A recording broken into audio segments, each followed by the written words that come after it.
Yo, salute to everybody in the chat. Get wasted with your brother, wasted. Tell a friend to tell a friend. Man, oh man, it's been a few days, man. Salute to everybody out there. Salute to the over 100 of you guys in the room. Get wasted with your brother, wasted. Share this thing out to all social media. Everybody that is on X, formerly known as Twitter.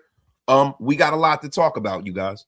We got a lot to talk about. Now, we're going to get into some of the things that have been going on in Raider Nation. There was a signing today, free agent linebacker. We're going to start with that. We're going to get into some of the needs that need to be addressed, right? And one of the biggest needs that need to be addressed is the bridge quarterback if the Raiders so choose, right? And I have my thoughts on that. I did a quick video, but I really wanted to kind of workshop this out with my audience. I wanted to workshop this out because there's other options out there, and I wanted, to touch on some of that. And then, I wanted to go over, some of the holes in this team and go over a few people that can fill some of the voids in this team, guys. Listen, but as we always do, man, we get this thing rocking and effing rolling. Let me get my shout outs and salutations before we get to rocking and rolling, man. My guy, Bob Stanner, is in a place. Left 56. My guy, Alpha Omega, is in the place to be. My dog, Nada, is in the place. Ron Justice. Bum ass Anthony's in the place to be, man. I mean, what an effing bum that guy is. Angry man, what you doing here? Man, sit your ass down. God, Anthony in a place to be. My guy Raider Jeff is in a place, man. Yo, my dog Robert. Yo, Rob, check. Do me a favor, Rob Cisneros. I sent you a message on Instagram. That's all I'm gonna say. My guy Hug D's, of course, the My Father Extraordinaire. My brother Demon King is in the place. Leaky 916 is in the place, man. Oh my God, man. Alex Rebel Rojas, Jackknife is in the place. Die Hard Raider, Latina Griffith's in the place. Oh my God, Alpocalypse in the place. The magnanimous, the illustrious and praiseworthy Bodega Raider is in the place. Rudy DeVette Russo is in the place. Raider Primos is in the place. Paul Pena. Oh my God. Shiz Raider. I mean, everybody is here, man. Everybody's in here, man. So listen, guys. Let's get into some of this Raider news. Listen, we don't have a whole lot going on, man. It's kind of slow motion. The first wave of free agency is over, and the thing is, now we have to kind of sit back and watch the Raiders walk down the hill. They don't have as much flexibility as they once had, because Max Crosby's back in the building, and that's a good problem to have. Depending on how you look at it, I tend to view it from that prism, right? There are a lot of free agents that are still available out there, and we need to really talk about that. And then, I really wanted to get in the first wave of free agency, man.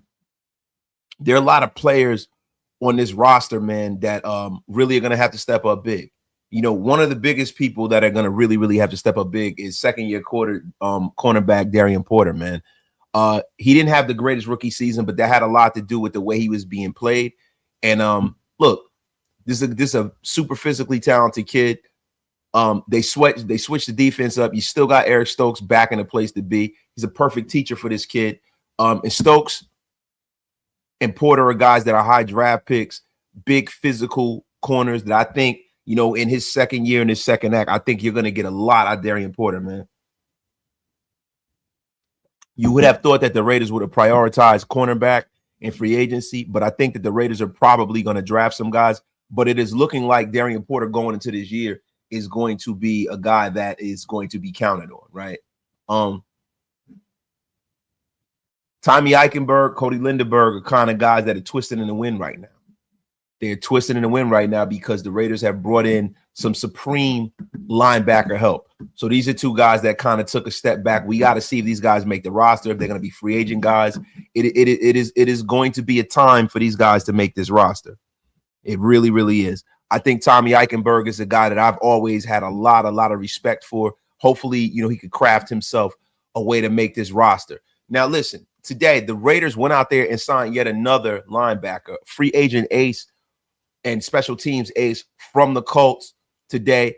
Sangin Alabi announced Monday by the club. Alabi joins the Silver and Black after his 4 seasons in Indianapolis. He was drafted in 2022. He appeared in 51 games. He recorded 20 tackles, 14 solo, 1 pass defense, 1 interception, 2 forced fumbles, and 2 fumble recoveries on 2 block punts. He also registered 30 tackles on special team, the most of any Colt over that span. Alabi played in 17 games in 2025. He recorded 11 special teams tackle, 1 forced fumble, and 1 block punt. This is a guy that is active as hell on the special team waiver wire. And to be honest with you, I love what the Raiders are doing, trying to shore up that unit with Joe D. He was one of 13 players to have 10 plus tackles and 1 forced fumble on special teams last season. So he is an elite guy on special teams. He played collegiately at San Diego State.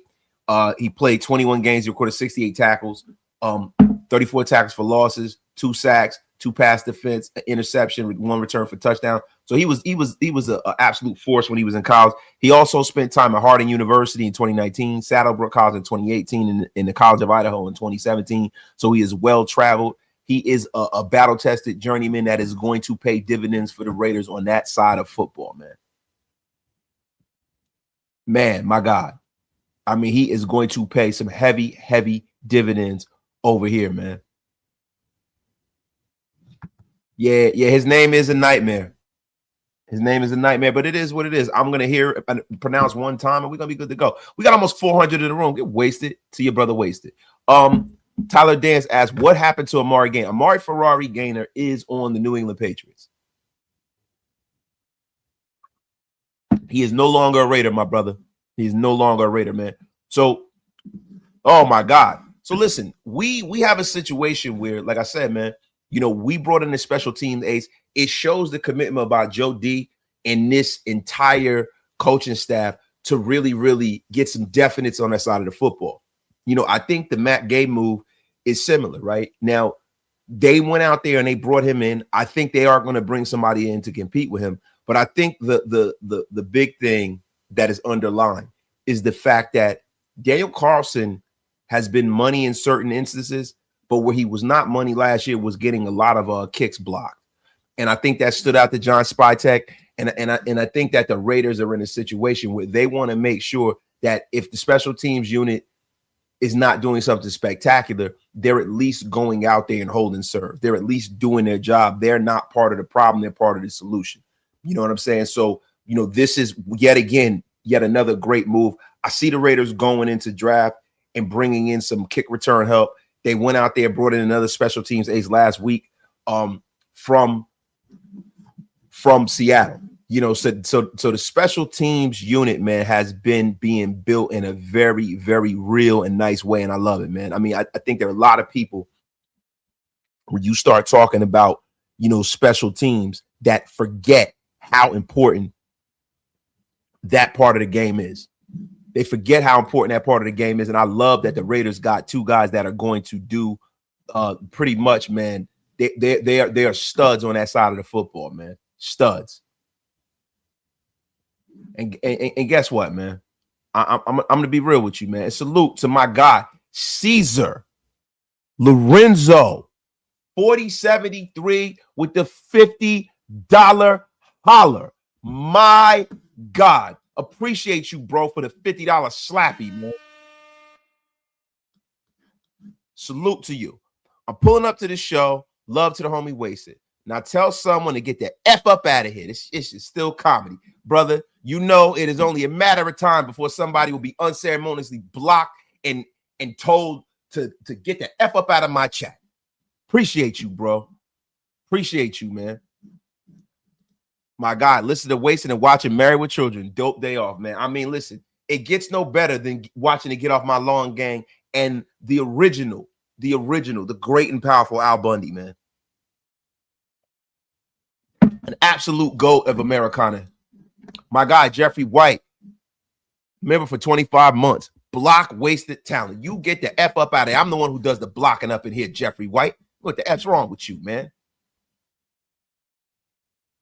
My dog Graf in the place. He said, I'll get the F up out of here. You know, yeah, that's what you need to do, Graf. I mean, who the F asked you to get? Who even asked you? I mean, you don't want to be here. You get the F up out of here, Graf. I just talked to your bum ass. You get the F up out of here. F up out of here. Graf with your crap coming over here trying to sabotage my damn life. Once a F again. I mean, my God. So look, let's get into it, guys. Let's get into it. So, guys, over the weekend, right, started talking about some of the people who will fill this roster out, some of the needs. That is what this show is about. We have had a great first wave of free agency. Everyone around the league understands and knows that. Everyone understands and knows that, you know, the Raiders, for the first time in a long time, made a huge commitment to the linebacking group. And that is part and parcel because of how they're going to switch that scheme. You need a strong linebacking core if you are going to run a 3-4 base defense, right? So the Raiders went out there and they did as best as possible. They signed two of the best linebackers out there. They signed Quay. You know, you got Max Crosby coming back into the fold. So this is looking like a unit that is going from the bottom third of the league to right in the middle of the pack. If they make some timely moves and if they get some improvements in the secondary, this is a roster that really can shock a lot of people, right? So I started thinking, where are some of the ways that the Raiders need to improve, should improve? Now, one of the things that, for me, I am really on board with is bringing in a veteran quarterback and putting a veteran quarterback on his roster, right? So you have a lot of people who would tell you that, you know, Derek Carr's available, bring DC back. You have guys like me who see that Kirk Cousins is available. There's been a lot of quarterback movement in this league. I don't know if you guys heard today, but the Kansas City Chiefs made a trade and they brought in a young, capable quarterback.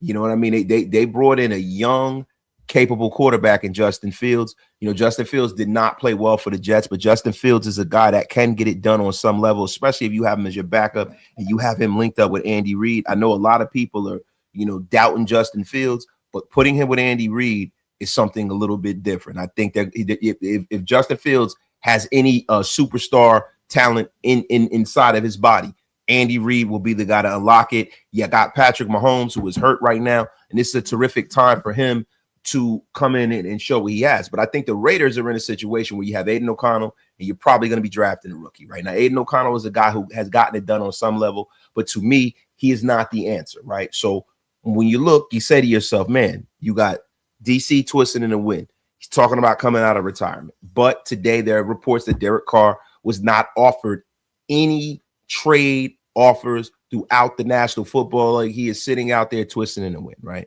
And then you have Kirk Cousins, who has gotten it done. He has definitely gotten it done. There are a lot of people with the short that I put out there that are arguing in my chat, and I really wanted to speak to this, right? So there are people that are on the side of the fence that are on the DC side. Of course, we got a lot of Raiders that are very nostalgic. A lot of Raider fans that are very nostalgic. Then you have the Kirk Cousins deal, right? And I wanted to kind of break down some of the finer points of this really quickly, and we'll talk about it. We'll talk about it. Now, this is the thing. For me, Kirk Cousins is the move because of the availability and the immediacy. Cousins is a clear free agent. He is not somebody that you need to go out there and trade for. Carr's retired, but this is the thing, right? He's retired and he has a major injury, and we have not seen him throw since that major injury. Cousins edges him out with no recent major injuries. Carr's shoulder surgery and his shoulder being hurt was almost a career ender for him, right? And post-surgery, they say he has some degenerative issues, and that could be an issue for him. Now, this is the thing. Kirk Cousins has a track record of being more consistent as a starter in DC. Now he has better efficiency in some metrics, fewer turnover, and he's prone to turnovers the last few years, so I can't really say that. Carr was solid, but he was inconsistent, right? And recent reviews have always ranked Kirk Cousins as a higher profile quarterback. Now, when we start talking about why you would bring a bridge quarterback in, you would want somebody in the building, being that you have the #1 pick in the draft and you are drafting #1 and taking a quarterback, somebody that can be a mentor. And when you start talking about that, then that's where the debate goes kind of haywire, because there are a lot of people that say, hey, listen, man, you know, DC played for Kubiak, but you guys got to understand something. So did our guy, Kirk Cousins. And salute to my guy, AC Ybarra, man, tapping in late. What I missed? You didn't miss anything yet. We just started to cook, my brother. And shout out to my guy, Quadre Shamsuddin. Salute in closing the page on Balt. Shouldn't the league be looking into their trading history? They knew Jair Alexander was going to retire and traded Philly traded him to Philly scummy. Yeah, bro, listen. Being ethical and actually being ethical, being unethical, and doing something that is outside of the framework or the rules are two or three completely different things. You know, being ethical is something that, you know, earnest people normally do because they say it reverberates beyond that one move, right? Having your reputation in the league will precede you. If you're a guy who does square business, it might help you, right? But this is a cutthroat league, and Baltimore, the things that they do may look unethical on paper. It might not pass a smell test to fans and people who are looking at it from an emotional standpoint, but the things that Baltimore do, they're well within their rights to do. Right now, does that make them a bunch of scumbags? Yes. Yes, it does. But does it make them doing something illegal? No, they're not doing anything illegal. They're just doing within the framework of it. And listen, they are taking liberties. But this is the thing. You as an organization got to understand who the heck you're dealing with. You gotta look at who the heck you're dealing with, right? Now, listen, let's get back to the Cousins card debate, right? Now, both command they would probably demand modern, not modern, but modest veteran deals in 2026, right? Cousins could be like below 10 million because Atlanta will be picking up a lot of his, you know, guarantees and stuff like that. Carr may be somewhere around that area too. There's no major offset or recoupment issues on either team. The only thing with Carr is he would have to be traded for, they'd have to release him. So the thing about it is, as of right now, and he's coming back from an injury and you don't know what's there. So if you were going to go in between either one of them, these are two guys who both play in this offense. The thing with Kirk Cousins is he is a guy who has lived in this offense his entire career, ever since, you know, they talk about the Shanahan offense. He played for Mike Shanahan and was drafted by Mike Shanahan in Washington behind RG3. That's how long ago he's been in the league. Kyle Shanahan was there. And as he's progressed in his career, he went to a disciple of Shanahan in Minnesota and had a very, very long and productive career. And that has kind of kept going, right? So to me, Kirk Cousins is the perfect guy if he is willing to be a backup to bring in here to teach Fernando Mendoza, because he is a guy who has been in his offense the majority of his career. And I think anybody that says Derek Carr is the best choice to mentor Fernando Mendoza, and this is the only reason why I would even consider it, is because DC has come out himself and said that he will be willing to do that. He'd be willing to do that. If I can get Kirk Cousins on a league minimum deal, I'd be bringing in Kirk Cousins. That's my personal opinion. Russell Wilson is not a guy I need mentoring Fernando Mendoza in an offense that he didn't play in. A lot of people like to throw names around, right? But what we're talking about is we're talking about bringing in guys who played in this offense and played under this coaching staff. That has a lot to do with it. Has a lot to do with it. And anything else, when you start talking about Raider nostalgia and DC, you know, a lot of that stuff is a lot of DICK pulling. That's what it is. There's a lot of guys that can't move on. There are a lot of guys who have built narratives off of support in DC, and now they want that to happen again so they can jump back on that wave. But I'm going to be honest with you, man. The Kirk Cousins thing would be the thing that makes the most sense for me if you're going to bring in a bridge guy. Salute to my guy, Hug D's. I'm wasting money to tell you that it looks like you have an albino chinchilla on your shoulder. Fix your hoodie, Drip God. You have a rep to uphold. Oh, my God, Hug D's. Hug D's, you get the F up out of here with your crap. I mean, listen, man, thank you for that, bro. Appreciate you for the $5 slapper room. You know what? I'm sorry for that. I am sorry for letting you down, Hug D's. It won't effing happen again, you effing bum. Oh, my God. But see, the thing is, when people talk about bridge quarterbacks, right? It doesn't mean that the guy necessarily has to play a lot. For me, I want somebody that's in the building that I know has the ability to start in the National Football League for another team. And what I would like to see for Fernando Mendoza coming in is I would love to see him go into camp and beat a veteran out. Because it's happened before.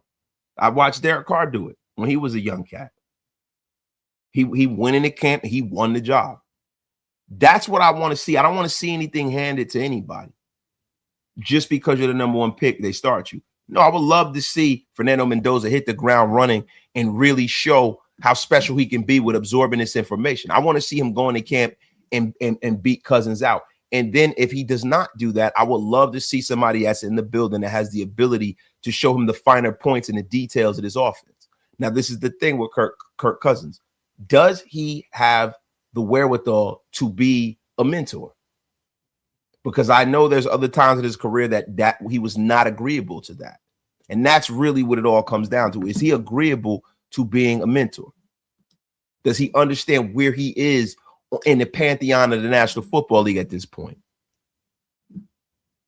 But I want to see that competition, guys. I mean, let me know what y'all think, man.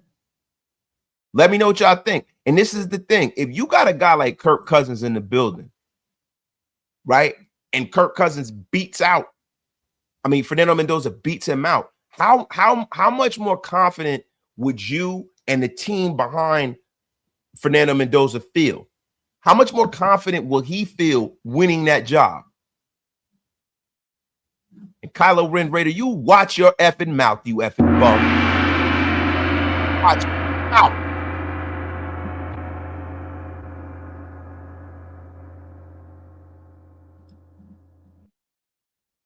But Carr came out and he won that job. He won that job.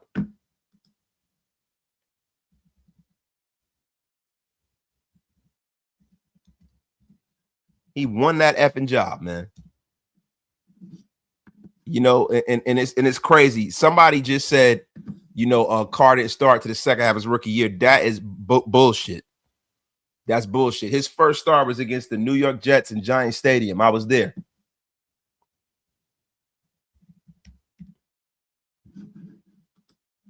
That is absolute horseshit.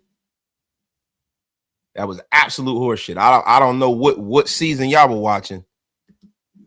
I don't know what season y'all were watching, bro. But Carr started his first game as he won that job against Seattle. He lit it up against the Seattle Seahawks. He played against the New York Jets. I'll never forget that, man. I was in the house. I was in the place to be watching DC dropping dimes on Rod Streeter in 2014. The F you talking about? He was 20 for 32, 151 yards and 2 tuds, no picks. He played the whole season, bro. The whole effing season. I don't know what you were talking about, DeMarcus Webb. Yeah, DC won that job, bro. I care about ancient history because it matters, Dan Tessier. Yeah, I care. I care. We need to talk about it, bro, because that is our frame of reference here. Tessier, you effing bum. And see, when you talk about Matt Schaub was not a scrub throughout his career. Matt Schaub is the guy who beat out Derek's brother, David. He was not a scrub.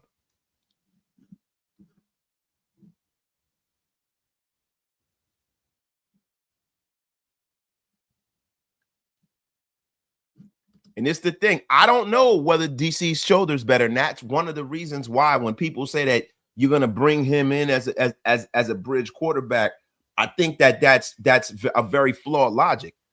That is just being nostalgic. It is being, listen, it is grade A penis pulling. If I'm going to keep it PG because it's a family show, it is grade A shaboinker surfing. It really is, man. I mean, a lot of people that I see talking is like, bro, y'all don't know how he looks after You know that the guy's had a major effing injury. I mean, it's ridiculous, bro. It is ridiculous. That's why I had to bring it up. I think it's a bunch of effing nonsense. Disgusting. But see, bro, this is the thing. A lot of people talk about Cousins and he doesn't want to be a mentor. You don't know that. I think Kirk Cousins will see the reality of the situation. One of the only chances that he has to start in this league is probably going to Arizona. Right? Arizona has Gardner Minshew there, Jacoby Brissett. I don't know if the Arizona Cardinals are going to go that route. They might draft a young guy this year, right? But you have the New York Jets. It looks like that's Geno's job. Down in Miami, you got Malik Willis. You know, and with the Minnesota Vikings, you got Kyler Murray, a former #1 pick, a lot younger than you. There's not a lot of places for Kirk Cousins to go. There's really nowhere for him to go to start. So the thing is, the reality is that this is the best case scenario. You might start 4 games. You might start half of the season. You might start the whole season. This is the best case scenario for him. And if he's not agreeable to mentoring the young fella, then they're probably not going to bring him in. They're probably not going to bring him in. And salute to my brother, Hug D's, with the effing bomb. Oh, my God. #1 with an effing bullet. Hug D's with the $100 bomb.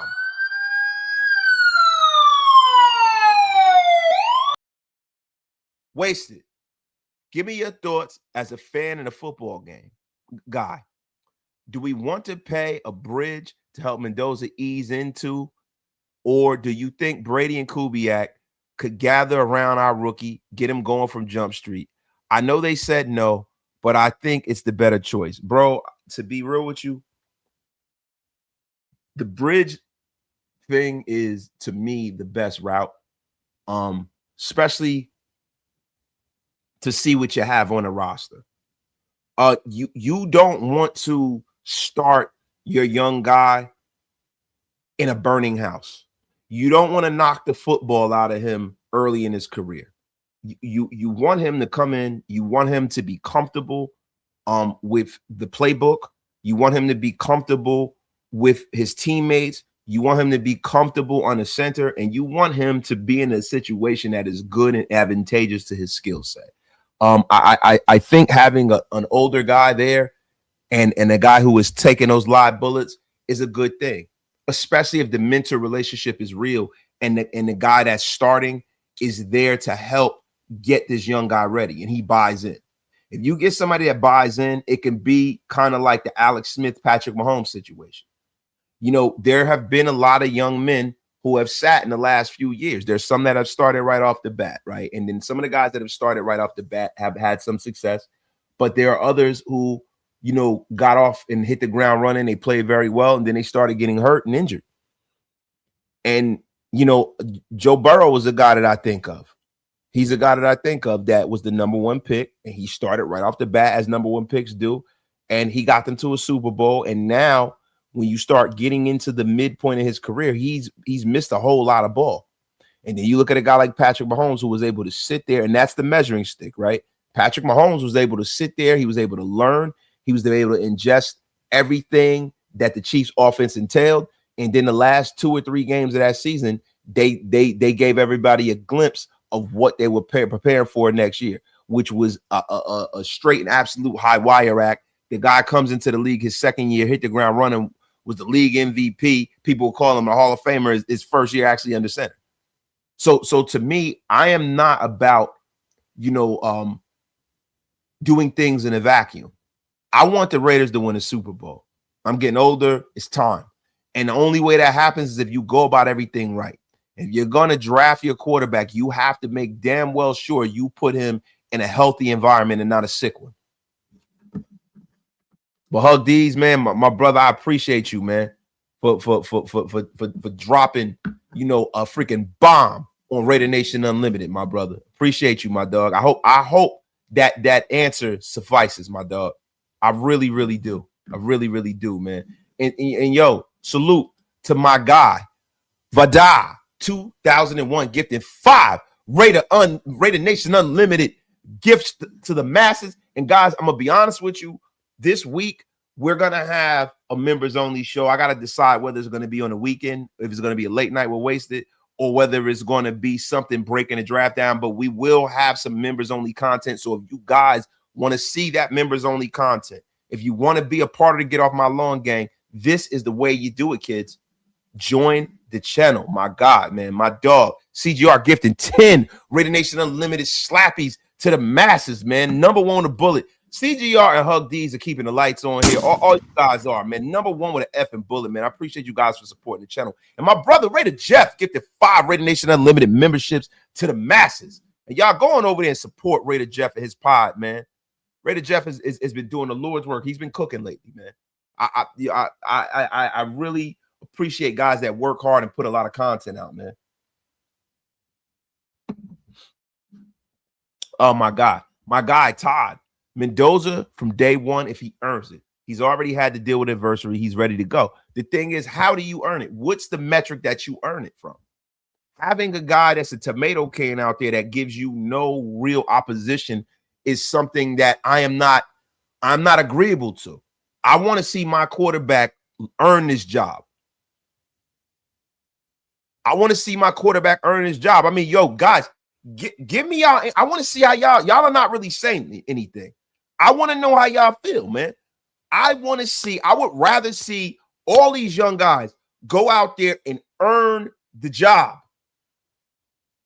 Earn the job. Salute to my brother, Danny Caps. Gifted 5 Raider Nation Unlimited membership to the masses. My God, man. And oh my God, just Raiders, baby. Yo, this is another gentleman. Got a podcast, man. My guy Raider J. Go over there and subscribe to these guys, man. Go over there and subscribe to these guys, man. Appreciate you, my brother. Appreciate you, man. You guys are making the Wasted Talent Army grow in droves, man. We about to have a field day when we do this members only content, bro. For real. So, guys, when I start thinking and I start looking, right? The Raiders have done a terrific job this offseason. They have really had a dream offseason, if you ask me, right? We are in a situation where we've had a great offseason, but there's still more work to be done. There is still more work to be done. So when we look up and down this roster, I really wanted to talk about some of the holes, some of the voids, you know, some of the gaping holes that are in this roster.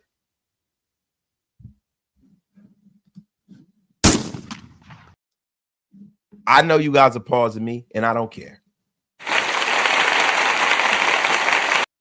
But applaud me. Applaud me for being so comfortable with myself. But listen, you're damn right. I really want to get into some of the things that the Raiders can address in the second wave of free agency. Now, we all know that, and guys, this is a family show, so watch your mouths. There will be a lot of things that will need to be addressed in the draft, but there is also a second and third wave of free agency that people sleep on. Post June 1st is like the third wave, right? Training camp, that kind of stuff. That's the third wave. But there's this malaise in between the draft and now, where people are out there. They're waiting. Moves are being made. People are being signed. People are being cut. Things are being shuffled and moved around. And when I sit here and I think, what do the Raiders need to do? The biggest thing that the Raiders need to do is they need to address the defensive line when you talk about having defensive tackles. Now, I know that there are some big guys on this roster, right? But I also know that there's some very inexperienced guys, right? And I don't think that we have our main powerful zero tech in the building. I don't think we have our zero tech in the building. We need that for the 3-4. We need a guy that's over 360. This is what we need. We need a nose tackle. Now, you have guys like Lackey Tassi. You know, it's crazy. Graphic and I were speaking about this earlier. We were speaking about this earlier, right? Lackey Tassie is a guy. The idea of Lackey Tassie, when you talk about the physicality, is a guy that you would think that if he could play any position, right? If he can pick up the game on any level, being the size that he is, that would be the place where it would most likely be the easiest, right? Now, Lackey Tassie is a big dude, man. He's 6'6". He is 373 pounds. But some people have him as an offensive tackle. Some people have Tassie as an offensive tackle, right? Then when we start talking about, guys in the middle of this defense, J.J. Pegues, 6'2", 325. You'd like him to be a little heavier than that. You'd like him to be, like, he's a guy that can get after it. He's very, very athletic, plays some fullback, but he's a guy that I want to put on the Wasted Talent GH program. I would want him out there, being heavier, being a bigger guy. You would want a bigger guy in the middle of that freaking defense, man. Now, we got Broderick Martin, too, 6'5", 330 out of West Kentucky. Young cat, 3 years in the league. Broderick Martin, I forgot that we have Broderick Martin. But he is a guy, too, that you can fill in there. You could use him for depth. When you got those big guys in the middle, you'll have your main guy, but what you want is you want guys to spell in because of that weight. So this is the thing. There's a couple of people that are out there in free agency, and I want to address this, guys. I want to address this. Look, so when we talk about that position, we need a little more help in the corner room. We need a little bit more help in the corner room. We definitely need some help in the secondary, and we're going to address that as well, guys. Leaky T, it took 3 years for Mailata to develop and to start in line. Hope Tassie does the same thing under Kubiak. That'd be dope, man. That'd be dope, man. That'll be dope. That would be dope, man. Somebody said to draft a wife as a no. I mean, what the hell is going on here, bro? You gotta chill, bro. You said draft. Yo, somebody said they want to draft a wife to a nose. That's terrible, man. I bet your wife gonna have you sleeping in the damn garage. Respect that lady like that. That is terrible, yo. Nasty effing work. So my guy, I rock. Anthony Patch, Brandon Hutt, Brandon Starks in the gang. The front office about to murder this draft up just like we did in free agency. I will hope so, bro. I will hope so. I think the wide receiver room, is in desperate need of some talent, an infusion of talent, right?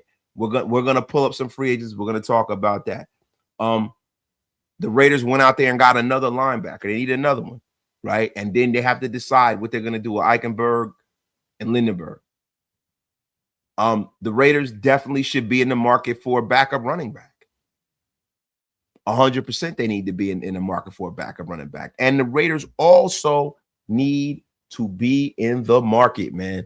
And I know a lot of you guys will not agree with me. I know a lot of you guys won't agree with me, but they need to go out there and be in the safety market big time. Big time. And I love Caden McDonald. I hope he is available. That is the kind of kid that we need in the middle of this defense. I love Caden McDonald. Look, listen, the 14th pick would have been gold, Raider Jeff, but at the end of the day, we got an all-pro back in the building. We got an all-pro that is dialed in. Let's hope that he's healthy all-pro. And Hug D's with the blasphemous filth. He goes, if she ain't 3A lady, she ain't a lady. Look, Tyler, you know what's funny, man? DeCameron Richardson is a guy that I feel like will benefit from a new regime change, right? I feel like Pete Carroll and those guys did not believe in the young fella. And I think that DCam is a guy, be it 6'2", 192. He is a guy that I can see possibly being a safety. He is a guy that I could possibly see being a safety, man. I really do. But I think DCam is in the mix. I see no reason why he shouldn't be in the mix. It's an SEC guy. This is a guy that did work in college. He did work, man. He did a lot of work, man. His collegiate career, he played 13 games in 2022. He recorded 85 tackles. He's a terrific tackler, from cornerback. That's not common with a lot of corners, but he is a terrific tackler. And he had 3 pass breakups. Now, he is a guy that does not intercept the football. He's a guy that knocks the ball out, and he's a sure tackler. And he's a guy with a frame where he could put on more weight, 6'2", 188 pounds, 4'3", 40-yard dash. I mean, he's a guy you have to continue to kick the tires on and continue to develop. Now, the one thing that he struggles with is tracking and playing the ball downfield. And I think that's part and parcel of the reason why I would like to see Cameron Richardson move to safety. I think he'd play better if he saw everything in front of him.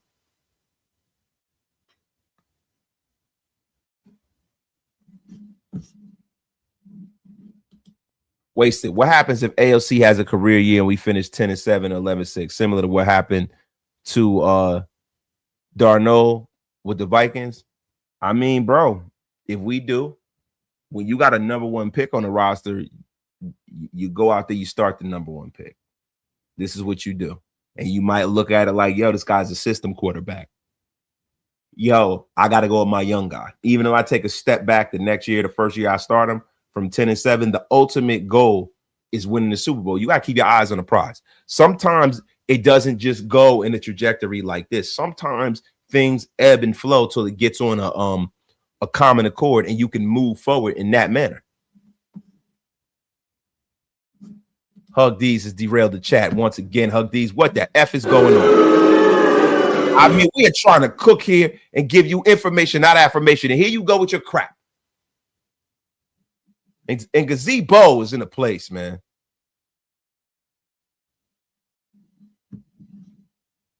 I mean, but yeah, man. Yeah, man. So look, I wanted to start getting into some draft stuff. I wanted to get into some draft stuff. I wanted to, talk about some guys that I feel like, the Raiders should probably kick the tires on. My guy Raider Jeff with the $5 slapperoo. You need a new train horn, not that Thomas the Tank Engine kitty horn. I mean, what the F do you want here? I mean, Raider Jeff, you wanted to sound like the New York subway? I mean, come on. The F up out of it with your crap, Raider Jeff. F up out of here. You love that soundboard. Ant Banks, you don't start a rookie, sit him for a year or two and build a solid line first. Placing the rookie QB is too much pressure and it can have a negative impact. But listen, I'm going to be real with you guys. I mean, when I start looking at the Raiders, there's a lot of guys that are out there that in free agency that I'm like, man, I would love to see the Raiders kick the tire on some of these cats that are still out there. Not too many more. But there's some guys that are still out there that I would love the Raiders to go and kick the tires on. You got guys out there like Juwan Jennings, Stephon Diggs. I think the Raiders really, really need another tackle. Now, look, this is the thing, man. I look at guys like Cam Robinson. Now, I don't know if Cam Robinson got signed or not yet. I think Cam Robinson got signed to the Green Bay Slackers. No. I think he's a Cleveland Brown, Cam Robinson. I think he is a Cleveland Brown now. But if I'm being honest, I'm looking for a free agent tackle. I would love to see the Raiders have a veteran free agent tackle on the roster. For real. I think it's needed. I love DJ Glaze. Charles Grant looks like he's looking like the part of a guy that might be a future dude in his league. But you do have to have somebody that you can trust. Man. You do. Or to derail the season, yo.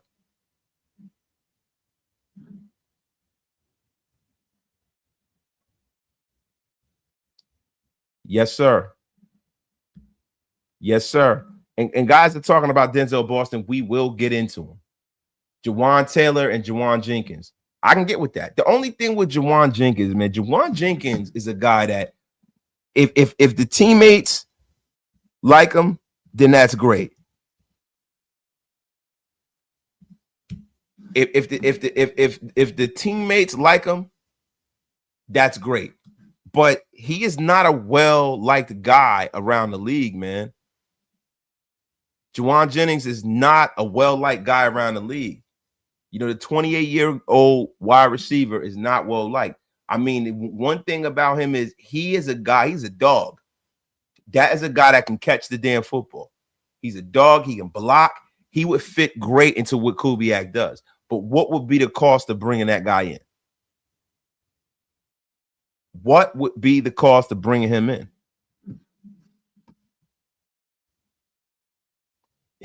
Y'all talk about bring back Nate Hobbs. I'm be honest with you. I'm cool on Nate Hobbs. I don't know why, you know, everybody look, Nate Hobbs had a pretty decent year for us, but Nate Hobbs is a liability in the passing game. He really is. Nate Hobbs is a liability, man. He is a guy that you're waiting to break out, and he just never quite breaks out. This is a guy in 2025 that had 14 tackles and nothing else. His last year with the Raiders, he had 33 tackles, 16 assists, and a pick.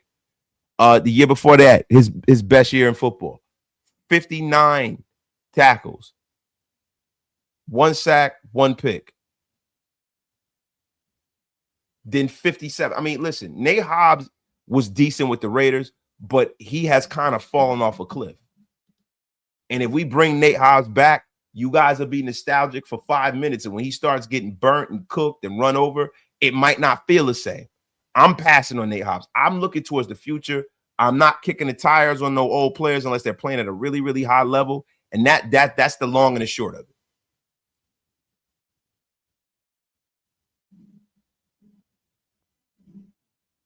Telling you right now, T Nipple says you're a liability in the stream game, and yet you're still here watching me. Your name is effing T Nipple. I got something for you to suck on, you effing bum. Suck on this block. Get the F up out of here, T Nipple. You've been about to be unceremoniously blocked. T Nipple removed and banned. Let that be a lesson to all of you bums in the gulags. 5 minutes. You watch your effing mouth. Salute to my guy, J. Rowe, for the $10 slappy. Waste it. I'm sick of your crap. You're from Jersey, and you don't even know that what a real cheesesteak tastes like. I'm from Wilmington, Delaware, by the way. Send me to the gulags. I love it here. You know what's funny, man? I definitely know what a real cheesesteak tastes like. You act like just because I'm from Jersey that I have not frequented a lot of the establishments in Philadelphia. You act like a brother wasn't hanging and macking down in Dover, DE on the campus of Dell State University. As if I've never had a real cheesesteak, you effing bum. I mean, so listen, let me tell you something, J-Ro. Look, when I had the fellas out here, I had Mike and Graphic and Money L and all these guys, they were out here. I took them through Philly and they got some cheesesteaks, brother. You get the F up out of here with your crap.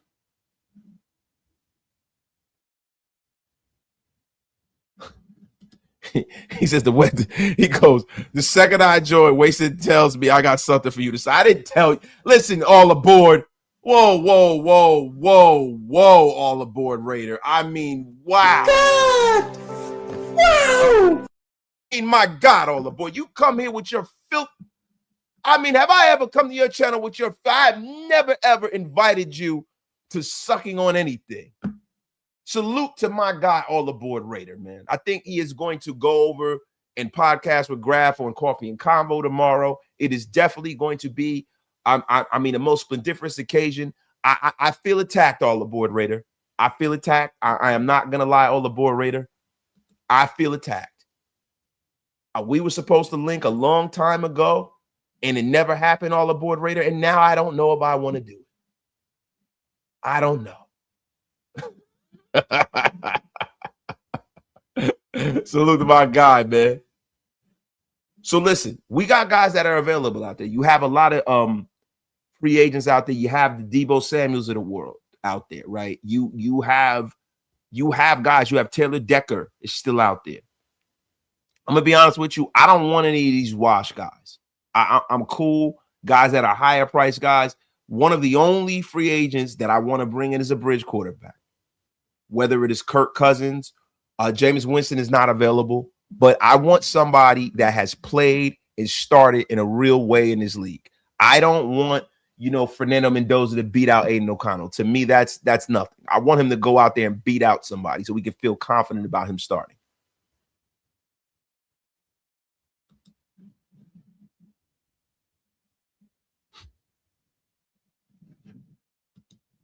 Oh my God. So listen, there's a lot. I think, when you start talking about where you need to improve this team, I think we need another vet in the corner room besides Teron Johnson. I think Teron Johnson, if he can stay healthy, is one of the best nickel corners, slot corners in his league, right?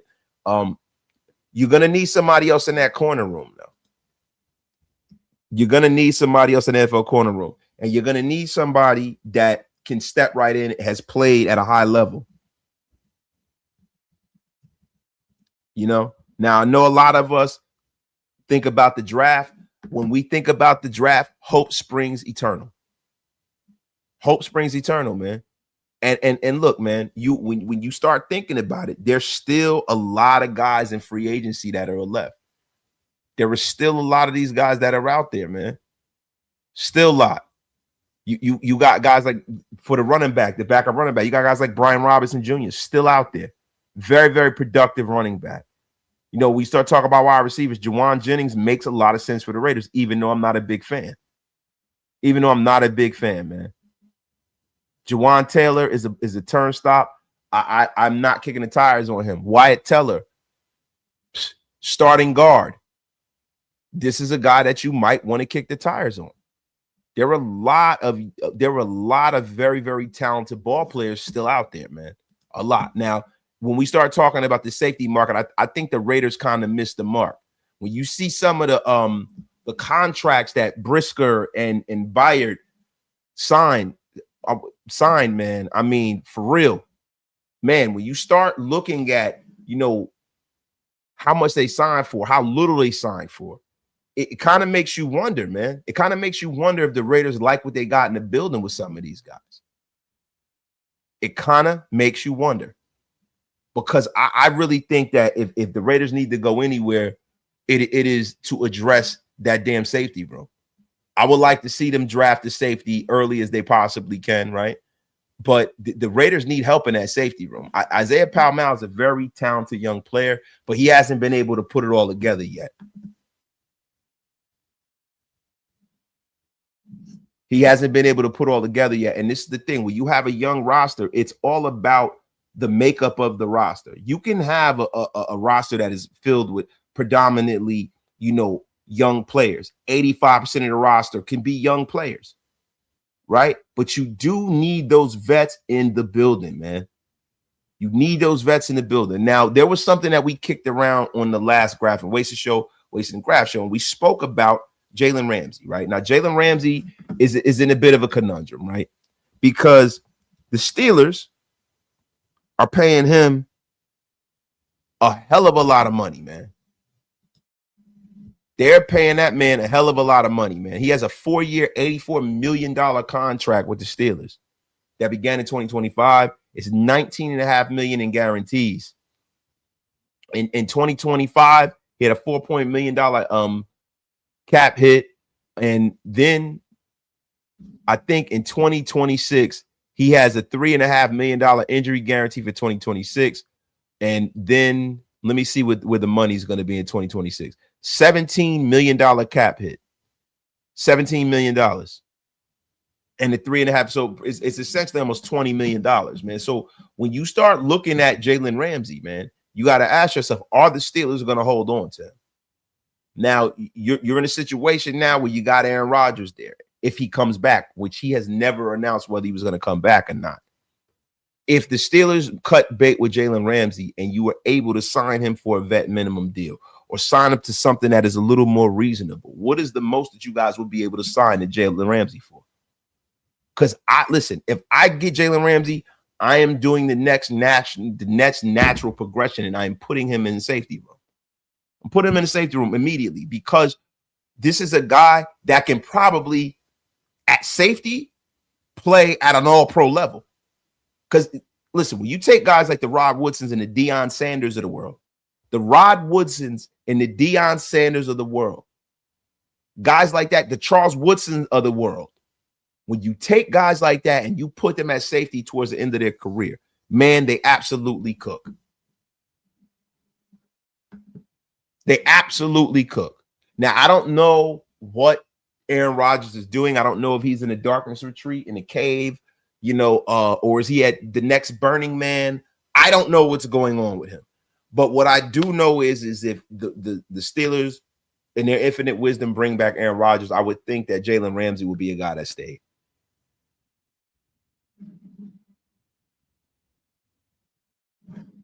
But man, that's really how I'm looking at it. DeMarcus Webb said Ramsey ain't going away. He possibly could, DeMarcus. You never know. You never know. But this is a thing that, and Graphic and I was speaking about this on our show a while ago. That is something that you might want to kick the tires on and think about.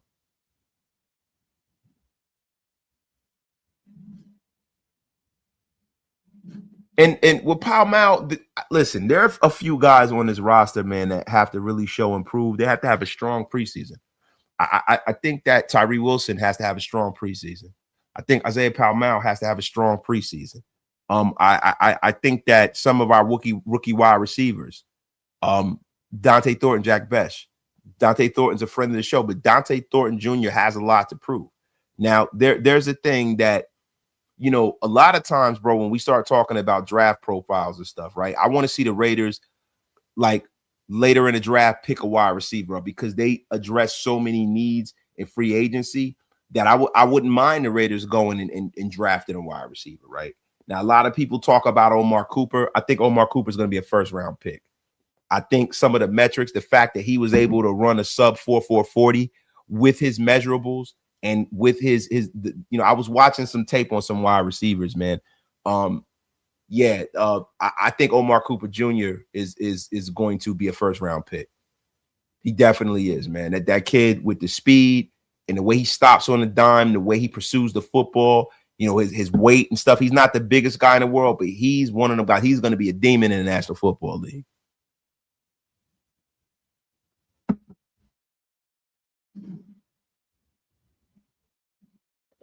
Definitely. You know what I mean? But so when I sit up here and I look at some of the wide receivers, right, that are available in the draft, this is going to be a draft where this is a top heavy draft, right? You got guys like, Carnell Tate, Mekhi Lemon, and Jordan Tyson. They're probably going to be off the board very, very early, right? But then you have guys like Denzel Boston, right? And Denzel Boston is a guy that I did some work on. Now, Denzel Boston did not run a 40 at the combine, and he probably shouldn't, because a lot of times some of these guys lose money that way. If they don't run, they gain and they lose money that way. Like 40 time is something that listen, me, I'm an Al Davis guy. I love height, weight, speed. I love to see how fast these guys run, but that is not the way I pick my players.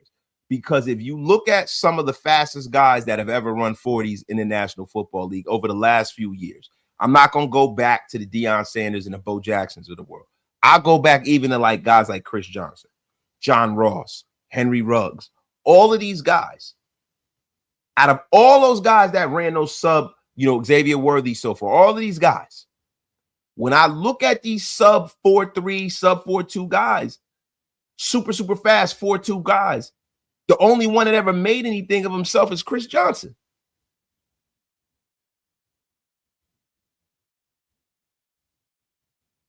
The only one. So when you start looking at these wide receivers, a lot of these dudes lose money because you have some teams that are like, yo, this is the baseline for how fast or slow we want our receivers, right? So a big guy like Denzel Boston makes his money off of body positioning, jump balls, route running. He's probably not going to be the fastest guy in the world because he's a big 6'4" dude, man. Big 6'4" guy.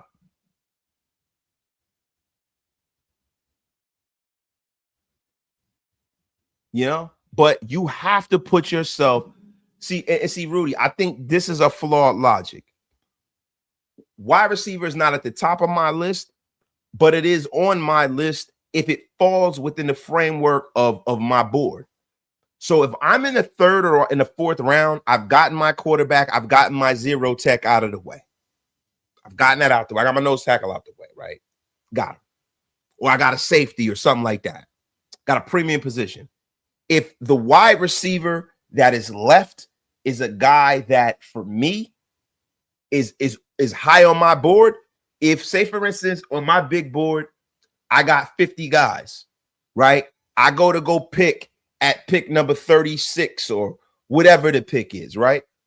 And the wide receiver is the highest ranked player on my board, and he's staring right there at me. And it's a guy like Boston that can be a stud wide receiver for the rest of your years here to pair with your young quarterback. Why would you not do that? See, we're not talking about in the second round. Maybe third round the earliest, but fourth round, fifth down, I see nothing wrong with taking a wide receiver. You got a lot of value in this draft. You got guys like Chris Brazzell II. Chris Brazzell II, and this is the thing about Chris Brazzell II. The guy looks like Tarzan, man. He is a monster. I mean, the guy has a longer wingspan than some defensive tackles in this league. They say he got the same wingspan as Fletcher Cox, and he's a wide receiver.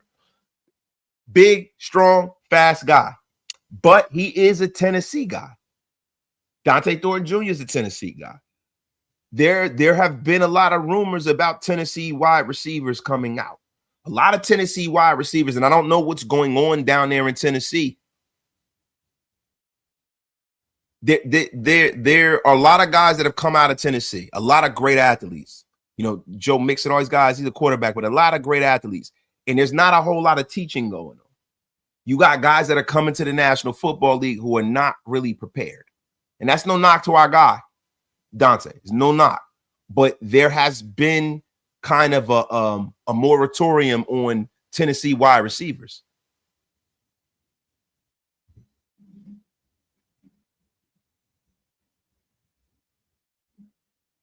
Seriously.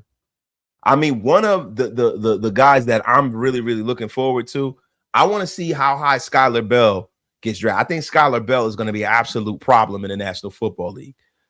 3 Glaze, wasted, non-football question.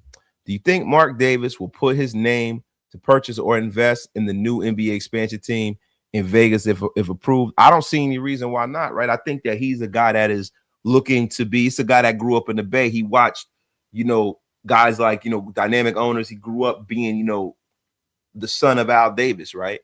He grew up watching Charlie Finley own the A's. Mark's a sports guy. He owns a WNBA team. Why would he not want to take a bite at the apple for the NBA team?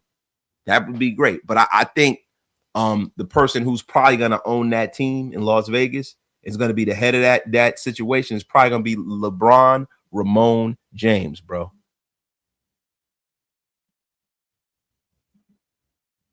LeBron Ramon James. I think he's going to be that guy.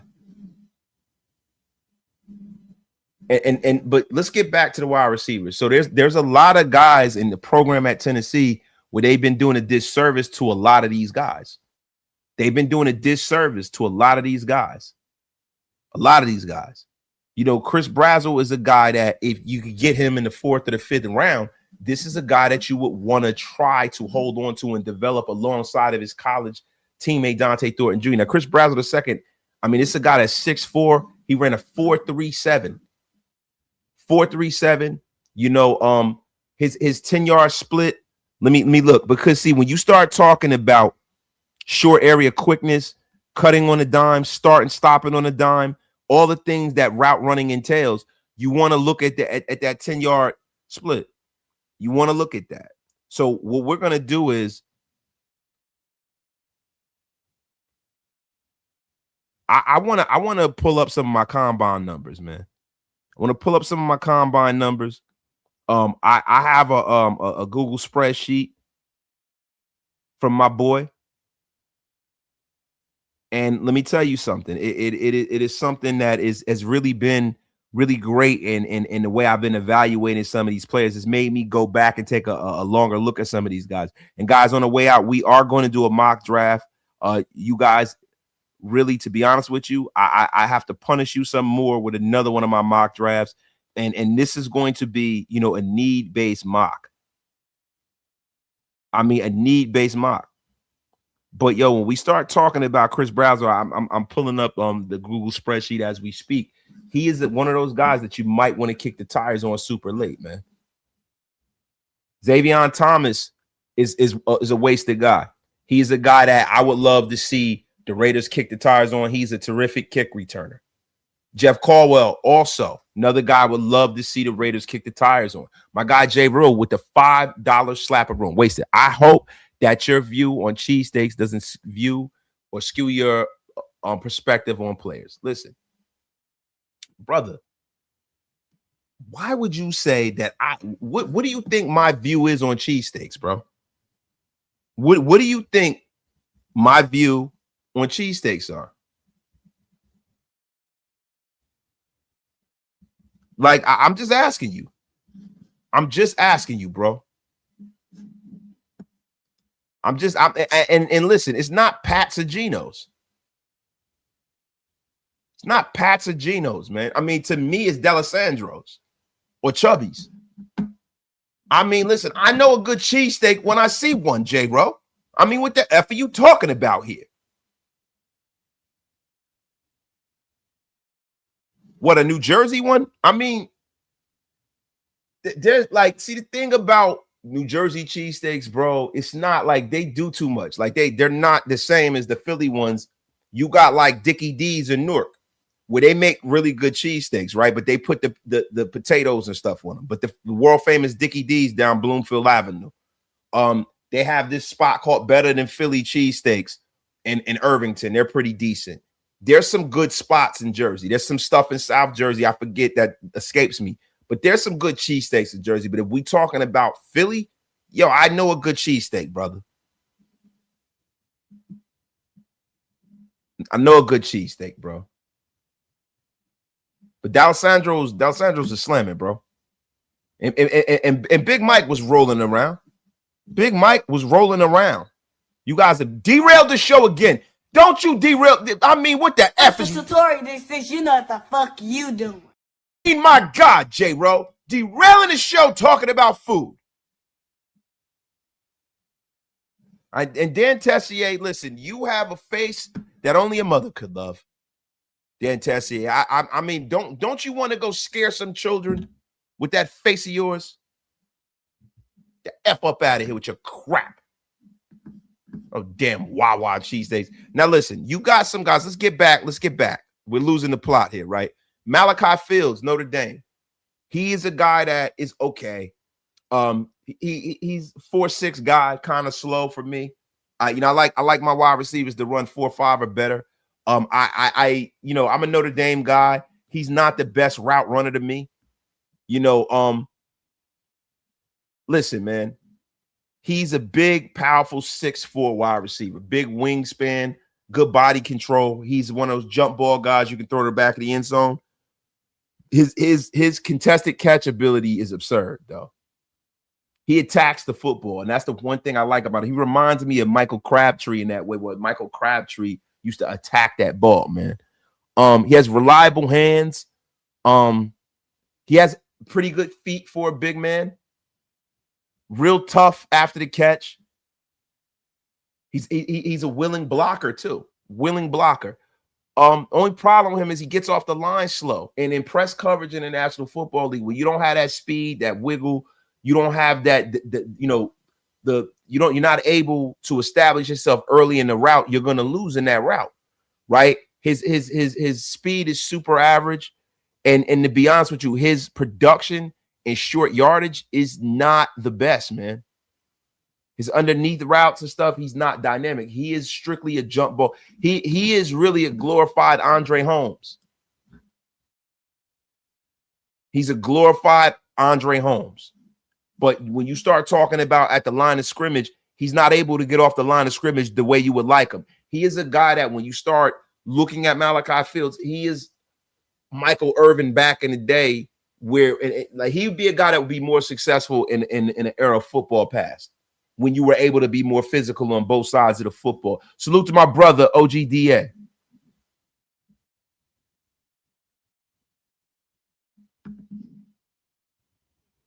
But yeah, Malachi Fields, man, he's not my favorite.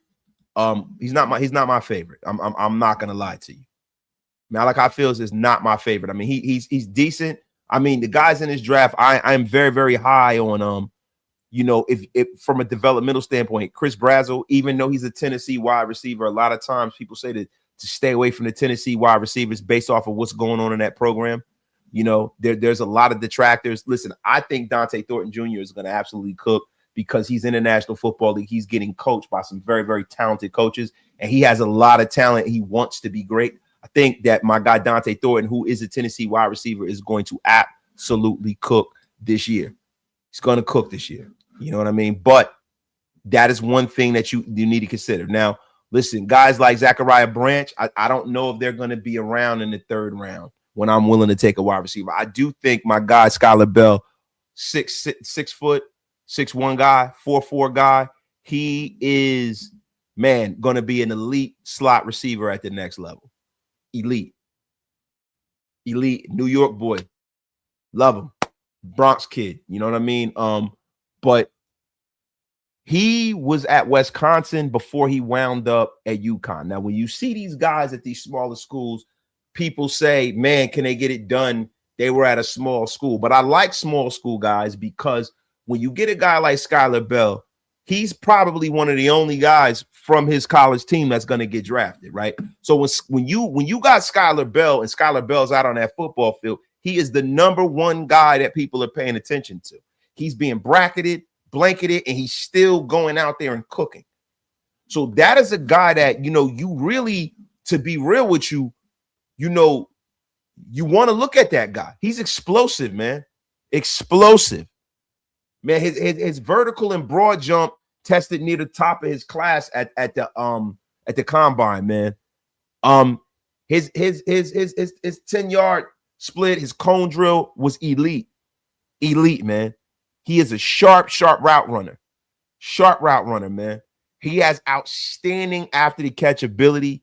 Good hand size, decent frame, you know, for a wide receiver. Very, very versatile. And he can start out in the slot. And he's a guy that I feel like can develop into the mold of a Steve Smith kind of a player, man. For real. Everybody says that he's undersized, but he is a stout, strong young wide receiver, man. Strong young wide receiver. Now, listen, the one thing he's going to struggle with at the next level is if he has a very physically talented press corner. Very, very physically talented press corner because he's a smaller guy. And contested catch is going to be an issue because he's 6 feet tall. 6 feet tall. You know, he has the want to, he has the wherewithal to try to block, but he's not the best blocker. But that is a guy, Skylar Bell is a guy you can get in round 4 or 5 because we got multiple picks in the 4th round. That's a guy you can get and that will come in here and play his rookie season and make an impact right off the bat. Now, Jacoby Lane is not really an option. You know, I mean, is he? Is Jacoby Lane an option, or do you think he's still going to be available when we pick? Is he still going to be available? I mean, I like Jacoby Lane. Jacoby Lane, you know, I love guys out of USC, man. You know, big guy. I don't know. I think Jacoby Lane is going to go higher than a lot of people think, man. That's just me. A lot of people don't have. I think Jacoby is one of these guys, man, that's going to really, really make some money when they put that tape on, man. I mean, he is a very, very versatile guy, man. Very versatile guy. And I think a lot of the reason why he is not jumping off is because, you know, His freshman year, he didn't really play a whole lot, right? And he's had some injuries. He had a shoulder injury in 2025, but he finished with 49 receptions, 750 yards, 4 touchdowns. His career totals, 99 catches, 1,300 yards at USC. But he stood out at the Senior Bowl. And this is what I remember. And at the combine, he had an elite 40-inch vertical, 10.9-inch broad jump. He's a hell of an athlete. He's a hell of an athlete, man. Hell of an athlete. I mean, he wins with contested catches. Man, he's a guy that's explosive. Explosive, man. I told you about his leaping ability. He's an explosive jump ball guy. I think he's a guy that's going to go a lot earlier than people think, man. And he ran a sub 4.40. That's a guy that's going to go higher than a lot of people think. This is the thing. When you start talking about, athletic traits, people win and lose money at the NFL Combine every single year when you start talking about guys that go and they run a sub, especially guys that are over 6'3", that run in the sub 4.4s. These guys make a lot of money, man. Wasted. You still out and on entertaining trading out of number 1 if the right team calls with a great offer. I mean, what's a great offer? See, Raider Jeff, the way I look at the number 1 pick, right? When you're willing to take a guy, right? It apparently, the Raiders are apparently sold on Fernando Mendoza, because if they weren't, they would be shopping that number 1 pick, right? So if you're a team and you think that so when you want to take a guy number 1 overall, you're thinking in your heart of hearts, because you're not thinking in a vacuum. You're looking down 5-10 years. You think that Fernando Mendoza stands up to whoever has been picked a few years before him, whoever's coming after him. When you're evaluating him, you're like not saying, well, just because he's the best guy this year, we're going to take him. Because if you felt like that, you might possibly trade. But the way the Raiders are looking, right, I think they feel like they got the pick of the litter over the last few years with Fernando Mendoza. And if Fernando Mendoza can be a Pro Bowl level quarterback, you couldn't give me 10 picks for him. If he's an all-pro guy, if he's a guy that can get you perennially to the playoffs based off of the way the Raiders have been, a guy that can get you to a Super Bowl and give you a chance to possibly win one, you couldn't give me 5 first-round picks for that. Because I don't know where those picks, I have no control over that. I have control over the fact that there's a quarterback that I feel that is draftable, that I like, that I'm high on, and I have control of my own destiny.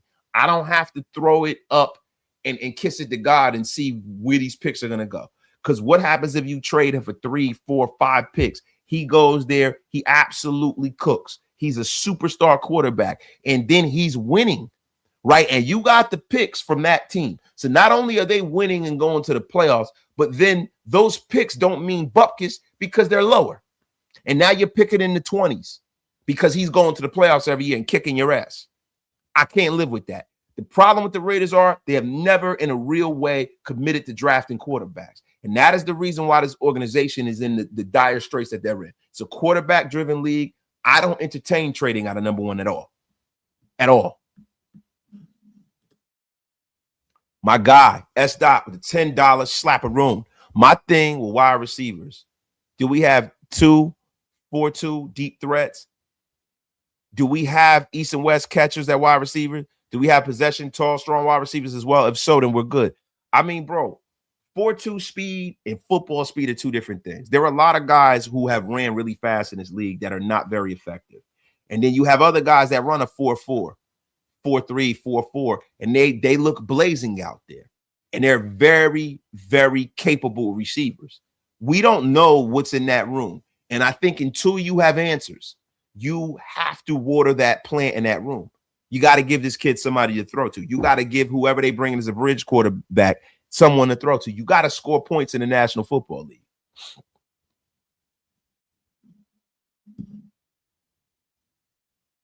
We don't know what we have at wide receiver.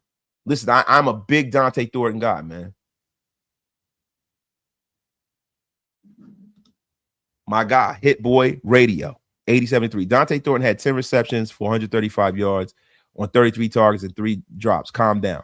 If a QB is rushed and throws the ball away, but Dante is close to the ball, that counts against his targets.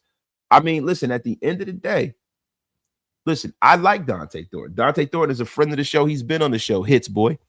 And I don't know whether or not you're telling me to calm down. Are you telling me to calm down? Because Dante Thornton will tell you himself he has some things to work on. Great guy. Love him. He's got some things to work on. We can't sit up here and make the guy Randy Moss. But if you're telling me to calm down, you better get the F out of here with your effing crap. Gorilla looking smelly bitch. Motherfucker, you got me fucked up. I mean, you watch your effing mouth. It's a great and powerful you're talking about here. And like I said, this is exactly straight line speed and football speed are two very different things, man. Facts. Yes, the Darius Hayward Baylor Crabtree thing. You watch your effing mouth, you effing bum, you. I mean, my God, I am in here giving you premium content, and here you come with your nonsense. Get the F up on.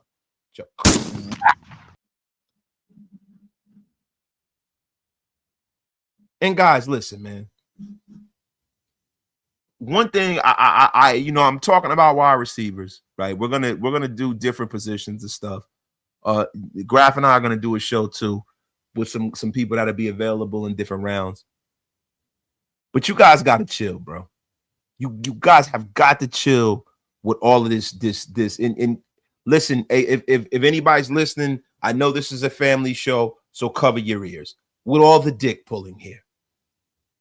You got to stop. You got to stop with the AOC. You got to stop with the Derek Carr stuff. You have got to move the hell on. You got to stop, bro. You got to stop. You guys have got to stop, man. I mean, I see some people in my chat.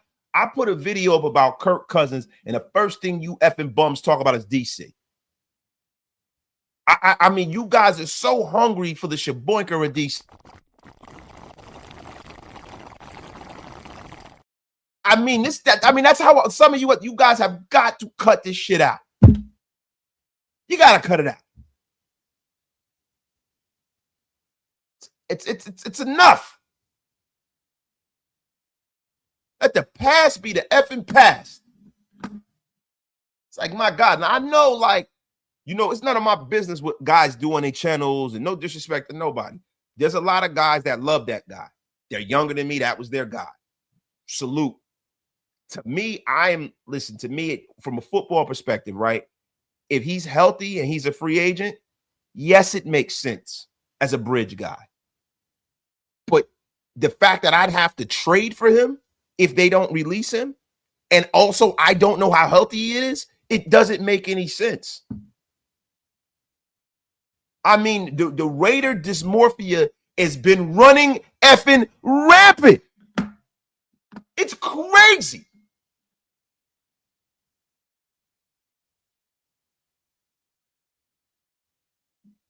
I mean, what the F? I mean, why don't we go see if Jeff Hostetler can play for us still? Let's go get Rich Gannon too. I mean, where's Andrew Walter at when you need him? Jason Campbell, come on down. Where the F is Carson Palmer when you need him? But this whole AOC stuff, AOC is a nice story.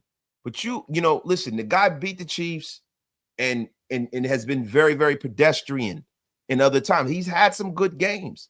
But a lot of the games that you remember Aiden O'Connell for are games where the defense just showed their complete and total ass. Seriously. I mean, Vince Evans got to be available somewhere.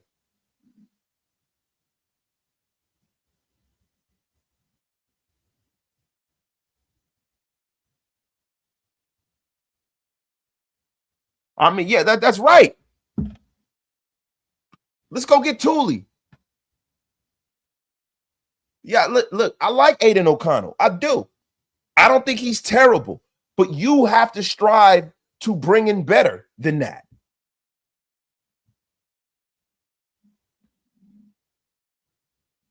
It's salute to Black Sunday, man. So look, guys. when we start talking about, like, we've been going over some of these wide receivers that I think are going to be available. Skylar Bell, man, listen, guys, there are a lot of guys out there that are available, man. And these are guys that really can help fill out that wide receiver room. Really quickly, before we leave, we're going to talk about some DBs too. There's a lot of DBs in this draft. See, this is the kind of draft where you can get value all up and down this draft. You get value up and down this draft, man. Up and down this draft. You know, you got D'Angelo Pons and Emmanuel McNeil Warren, who are probably going to go a little high. But then you have some value. You know, Michael Taft out of Texas, Kamari Ramsey. I mean, Malik Muhammad out of Texas. He's a 4.42 guy. 4.42 guy, 6 foot. Genesis Smith, safety out of Arizona. Another very, very young, talented young guy. 4.5 40 guy, 6'2". Man, he's an outstanding zone coverage safety. Outstanding. You know, he is a bigger fluid kind of safety, man. He's one of those guys that will sit on a route and jump that route deep and really, really, really, you know, be a safety that's going to be a ball hawk. His tackling is a little poor. And that's one of the things about him. And this is why he will be a guy that you can get late, right?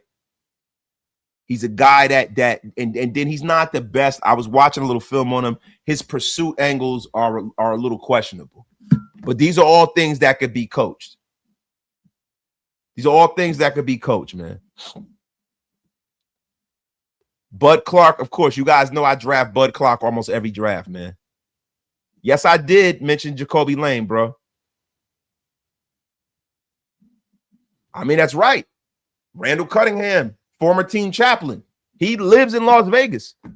I mean, if you guys want to do that, let's bring in the ultimate weapon. I always draft Jalen Kilgore. You guys know what I think about Jalen Kilgore. He will be available. I like Kamari Ramsey, bro. I do. And you know what's funny? Transitioning, right? I think it's time for a mock draft on the way out, man. I mean, this mock draft couldn't happen to a better bunch of people, man.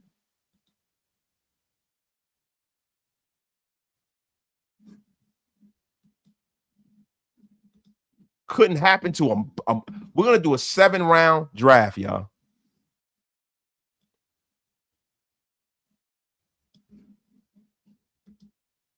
You guys know we got the first pick in the draft. We're going to start the draft. We're going to take Fernando Mendoza because we know that's what's going to happen. And we're going to go from there.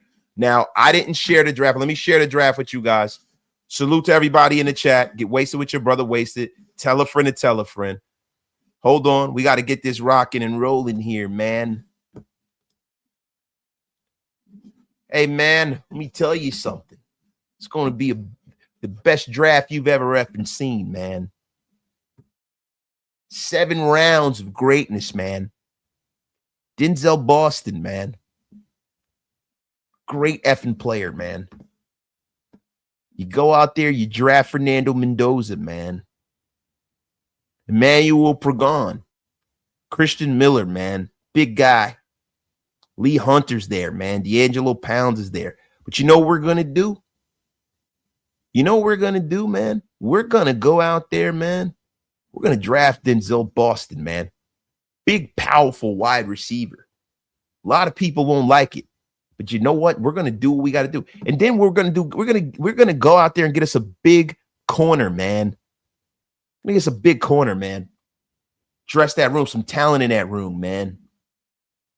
You got Markel Bell, Zeke Watley, Michael Trigg, man, Anthony Lucas, Deontay Lawson, damn good linebacker, man. Big Caleb Proctor.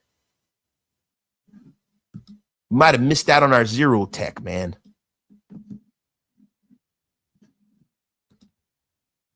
Big fella, man. Caleb Proctor. I think we kind of missed out on our big guy, man. Still got Zane Durant there, man. So we're going to go best player available. Best player available, man. Do something a little different here. We're going to go Zeke Watley, man. Damn good safety out of Penn State. We're going to go get our safety too. Bud Clark. Jacoby Lane is still there, man. You know what? Isaiah World has been injured. He's a tackle. Like Isaiah World, man. But I don't know if we got to go that low, man. Man.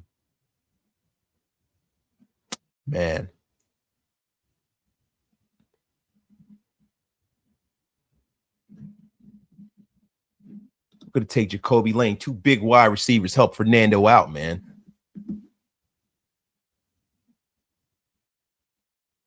Man.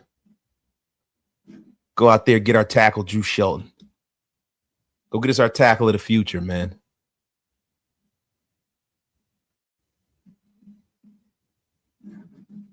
We'll go out here and go get us a big defensive tackle. Get big Zane Durant in the middle of that defense, man. Inez Cooper, hell of a young guard.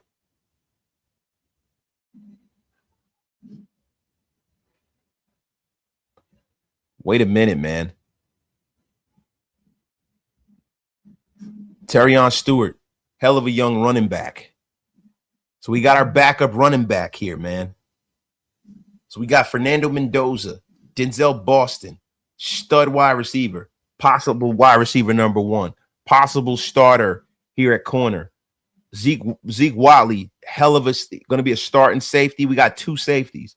We just remade our safety room. Got another wide receiver, Drew Shelton, possible starting tackle. Zane Durant got our 0 tech. Inez Cooper, we also improved our guard room, and we went and got us a C+ running back that is going to get out there and absolutely cook. And I know you guys are killing me. I know you're killing me. My guy Ray DeLosa. Never let Gruden mock again. That's all I see. To the gulags. My guy Omar, Kelvin Banks, like your life depended on it. First overall QB's pick to start this rookie year. Oh, man. Let me tell you guys something. Wait a minute. All right. All right, guys, real quick. We're going to do another one, too. That was the John Gruden mock, everybody. This is going to be the wasted mock. And then we're going to get out of here, guys. This is the wasted mock. We're going to start the draft. Of course, we take a Fernando Mendoza. Now, listen. We got a situation where we need that big fella in the middle of the defense. You got to go Lee Hunter in the 2nd round. You have to. Lee Hunter is a stud. A stud. Josiah Trotter. We're going to go get Zachariah Branch, a real wide receiver, a real threat. Dante Corleone is a beast. So right now, our picks, we got Mendoza, we got Lee Hunter, we got a guy that could be a future star in this league, and Zachariah Branch. We're gonna look at the corner room. Now, Will Lee at Texas A&M is a guy that has a lot of talent, man. A lot of talent. BPA, Logan Jones is not somebody that we're interested in. We have Tyler Linderbaum. We know we got Tyler Linderbaum. Zeke Watley, though. Zeke Watley's one of the best safeties in this draft. So we're going to go out there. Then we're going to go get our guy, Will Lee. Will Lee III, man. Now, when you start talking about Will Lee III, man, this is a guy that's going to come in and really, really, he is going to really, really, really help out that corner room, man. He is going to help out that corner room, guys, in a major, major way. He is going to help out that corner room in a major freaking way, man. 6'2", 189 pounds out of Texas A&M. I mean, my God. So now we're in a situation where we got our quarterback, we got a wide receiver, we got a safety, we got a corner, we have our defensive interior guy. Now, listen, I think it's time for us to go out there and bring in another young linebacker. We went crazy in linebacker. We went crazy, but you can never have too many good young linebackers. You can never have too many good young linebackers. And Taurine York is a guy that you definitely want to bring in. Taurine York is a beast. So we're going a lot of defense. I think it's time for us to go out there and address this offensive line. Now, I always draft Drew Shelton, but if I'm being honest, listen, Emil Wagner has some long arms, really good young prospect. He's a guy you can put at right tackle for the next few years. Now, I think it's time for us to go out there and go get a guy that can really be a real foil and a backup for our guy, Ashton Genty. And I think Roman Hembry and Kaleon Black are the two guys, right? I'm going to go with Kaleon Black. He's the more talented out of guys out of Indiana. Want to give Fernando Mendoza some familiarity. And then, listen, this is my Al Davis pick, Lorenzo Styles Jr. Very physically talented safety, man. Very physically talented. The brother of the brother.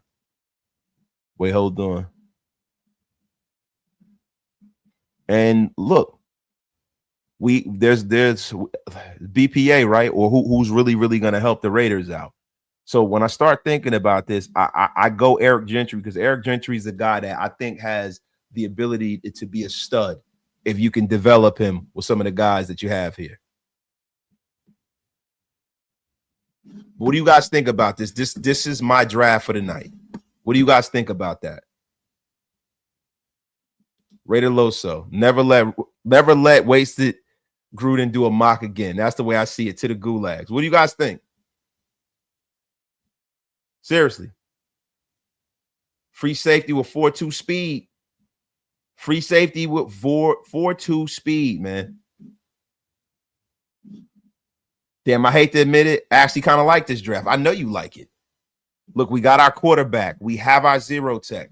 We have a young stud wide receiver. We have a starting safety, a starting corner, a young linebacker that can, possibly carve himself out a role on this team. We have our right tackle of the future. We got our backup running back. We got a guy we got two big developmental talents, guys that are physically talented, that are really, really going to cook at the next level. I think that's a terrific draft, guys. But the thing with York, I like York with the group of guys that we have. He's a hell of a tackler. He's a very good linebacker, man. I feel like we got 4 starters in this draft, man. Thank you. I think you guys are just a bunch of effing haters, man. I think you guys are a bunch of effing haters. I'm going to be real with you. That was a terrific, terrific draft. All right, you guys want to do a mock, and then we're going to get out of here. It's going to take too long for you guys to do a mock, and I've been on the air for like 90 minutes. I think it's about time to wheel the train back in the train station. And I'm doing this just for Raider Jeff. You don't ever talk about it's for Raider Jeff, you bum. All right. Look, you guys, next time, you guys are going to do the whole mock.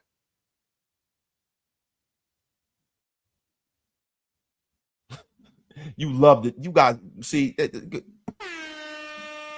up out of here. But guys, look, you guys are going to do it the next time. Salute to the over 700 of you guys in the room. Thank you guys for pulling up to another Raider Nation Unlimited. Thank you to everybody who sent a comment, who hit that like button, everybody who sent a super, sent a comment.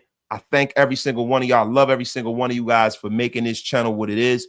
I also would urge whoever is watching this, because there are a lot of people watching this, right, that probably are not subscribed to the channel. Please get us to 20K. It's time. Love every single one of y'all. We will be rocking and rolling all week. We're going to do a members only show. I got to think of when we're going to do it. Tomorrow's Tuesday. It might be sometime this weekend. It's going to be a late night. We'll waste it. And I'm telling you, it's going to be a terrific show. I'm going to put this show together. Maybe we're going to have a guest. But guys, we're going to have the Graph and Wasted and Graph show, which is going to be absolutely phenomenal. We're going to talk about some draft stuff. So guys, stay tuned. I am about to go to the gym. I'm going to eat dinner. I'm going to go to the gym. I'm going to take a shower. I'm going to take it down. But listen, thank you, Raider Jeff. Thank you, Alex Rebel Rojas. Thank you, Marzell Simmons. Thank you. Thank you. Love you guys, man. We are out of here. And guys, listen, I think it's time for a new show opening. And it's about to happen. I am about to work on a new show opening, guys. But other than that, you guys have a terrific night, man. Peace.